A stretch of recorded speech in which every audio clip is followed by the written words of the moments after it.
teman-teman semuanya, kami dari kelompok laki-laki akan menjelaskan tentang proses sintesis protein. Kelompok kami terdiri dari 10 anggota, yaitu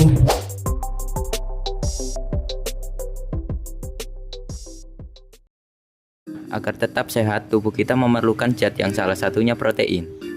Sehingga protein harus dibuat di dalam tubuh kita. Proses pembuatan protein ini dikenal sebagai sintesis protein.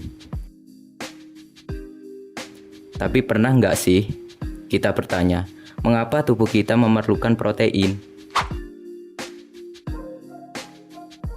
Protein memainkan peranan penting diantaranya untuk transportasi zat, pembentukan enzim, berperan dalam kekebalan tubuh, dan masih banyak lagi. Itulah kita sangat memerlukan protein. Lalu bagaimana proses terjadinya sintesis protein? Secara umum, sintesis protein terjadi dari dua tahap, yaitu transkripsi dan translasi. Transkripsi merupakan proses pembuatan salinan mRNA yang berasal dari DNA, sedangkan translasi merupakan proses menerjemah mRNA menjadi protein. Jadi singkatnya, sintesis protein adalah proses DNA menjadi mRNA, lalu mRNA menjadi protein. Proses yang pertama yaitu transkripsi, terjadi di dalam nukleus. Ada 3 tahapan yang terjadi di dalam transkripsi, yaitu inisiasi, elongasi, dan terminasi. Saat terjadi proses transkripsi, DNA yang terkandung di dalam nukleus akan dihampiri oleh RNA polimerase. inisiasi terjadi saat RNA polimerase melekat pada daerah promoter gen. Pada saat itu, RNA polimerase akan mulai membentuk mRNA melalui cetakan DNA template. Poin yang harus diingat pada transkripsi adalah adenin pada DNA akan berpasangan dengan urasil pada mRNA, timin pada DNA akan berpasangan pada adenin mRNA, guanin pada DNA akan berpasangan sitosin pada mRNA, sitosin pada DNA akan berpasangan pada guanin pada mRNA. Inilah hal yang perlu diingat kemudian, RNA polimerase akan mengarahkan pembacaan dari arah 5 ke arah 3.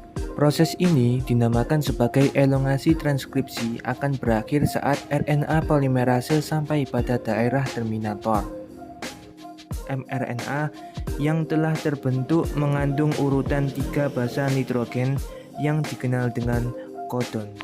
Selanjutnya, mRNA atau yang dikenal sebagai codon ini akan meninggalkan nukleus melalui pori-pori nukleus menuju sitoplasma untuk memulai translasi.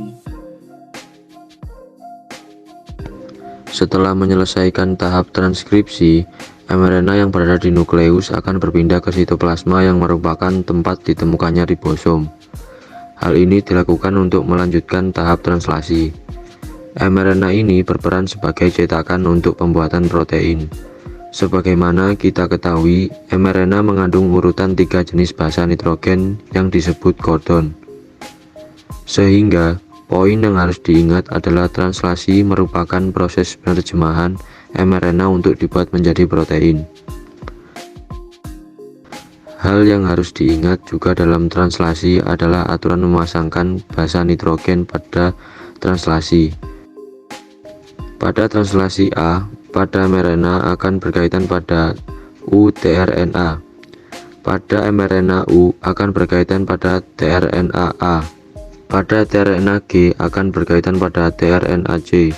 Pada mRNA C akan berkaitan pada tRNA G. Sama dengan transkripsi, translasi memiliki 3 tahapan, yaitu inisiasi, elongasi, dan terminasi.